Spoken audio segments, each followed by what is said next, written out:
Kapolri Jenderal Polisi Tito Karnavian mengatakan bahwa esok kepolisian akan mengirimkan surat panggilan untuk Basuki Cahayapurnama agar diperiksa pada hari Senin. Saya ingin tahu apakah ini artinya surat keputusan Kapolri terdahulu, Badrodin Haiti, untuk menangguhkan semua proses hukum terhadap peserta pilkada. Anda melanggar surat keputusan yang lalu? Oh, yang mau jawab Panglima? Saya yang menjawab. Anda mau membela Pak Tito? Enggak. Yang saya tanya Pak Tito loh Panglima. Ya, iya, saya hanya mengingatkan saja Pak Tito. Mengapa demikian? Karena berdasarkan STR 498 bulan Oktober 2015, itu STR itu muncul. Mengapa muncul? Karena memang polisi dituntut untuk profesional. Itu yang pertama.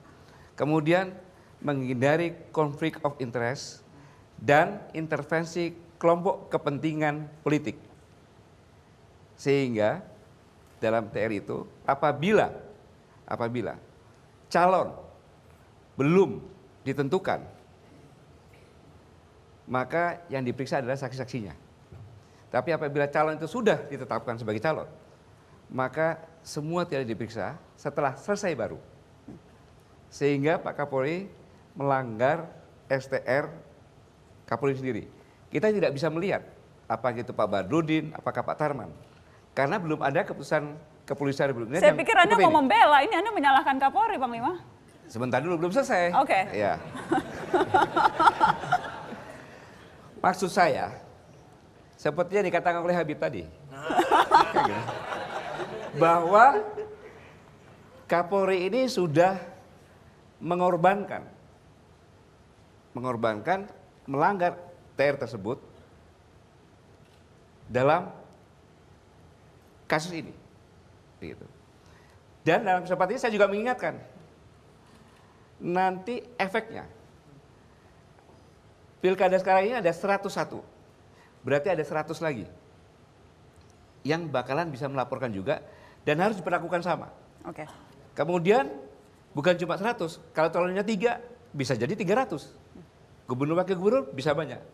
Saya khawatir nanti selama ini bisa-bisa kepolisian tidak bekerja. Oke. Mengamankan karena kasus ini. Jadi saya katakan apa yang dikatakan Pak Habib benar. Pak Kapolri benar-benar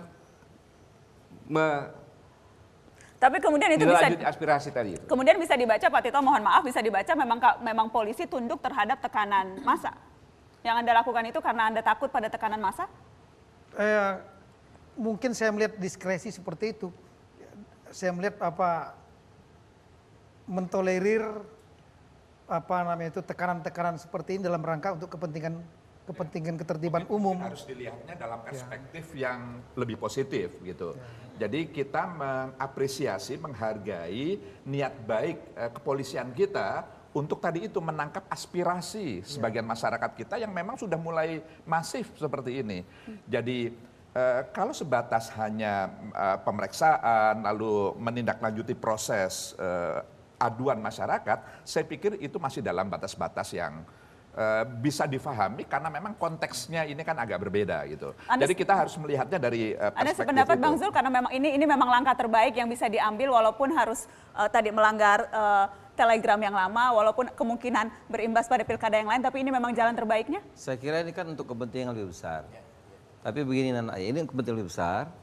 Tapi menurut saya begini, yang paling penting ini pelajaran buat kita semua saya kira. Kita mesti meluruskan kembali. Orang tujuannya menjadi bupati itu untuk apa sih? Running menjadi gubernur itu untuk apa sih? Running untuk anggota DPR tadi yang disampaikan Saudara itu untuk apa sih? Inilah sekarang yang kita mulai kehilangan nilai-nilai. Gitu ya. Padahal Pak Panglima TNI mengatakan waktu diangkat jadi Panglima TNI disumpah. Dia menjadi gubernur disumpah, menjadi bupati, menjadi DPR disumpah. Apa sumpahnya?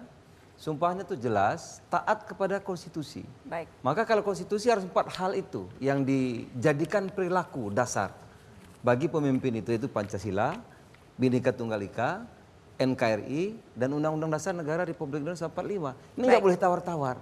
Jadi kalau ada gubernur melanggar ini, berarti dia mengkhianati sumpahnya. Oleh karena ini pelajaran penting saya kira bagi kita. Mari kita kembali ke nilai-nilai luhur keindonesiaan kita itu. Tidak hanya sekedar sumpah, tetapi betul-betul menjadi perilaku. Oke. Saya bagi mau kita semua. nambahkan dikit Mbak Najwa. Jadi sekali lagi dengan menggulirkan kasus ini, ya, kita berasaskan pada equality before the law, persamaan di muka umum, dan juga menangkap aspirasi yang berkembang. Saya minta juga bahwa langkah-langkah yang sudah kami laksanakan ini dihargai, dan juga untuk menunjukkan bahwa sekali lagi kita tidak ada upaya untuk melindungi terlapor dan lain-lain. Itu yang paling utama. Baik. Meskipun bukan tanpa resiko. Sekali lagi Bapak Panglima itu sudah menyampaikan resikonya, karena pada pengalaman tahun-tahun pilkada sebelumnya banyak sekali kepentingan politik yang berusaha menjatuhkan paling gampang itu dengan hukum. Oke. Tangan polisi, penyidik. Nah, bisa saja nanti di 100 kasus, 100 pilkada lain akan terjadi. Bukan hanya di situ bahkan. Bahkan untuk pilkada Jakarta pun nanti bukan tidak mungkin, kemungkinan nanti ada pihak-pihak yang melaporkan pasangan-pasangan yang lain. Satu pasangan ini dilaporkan, yang lain mungkin akan dilaporkan juga. Dan mereka pasti akan mengambil presiden kasus ini. Bahwa kasus ini sudah dijalankan, berarti yang lain pun harus diproses juga. Baik. Ini kira-kira risikonya. Kita harus break dulu Panglima. Ya. Kita masih ada waktu. Setelah pariwara jangan kemana-mana, tetap di Mata Najwa.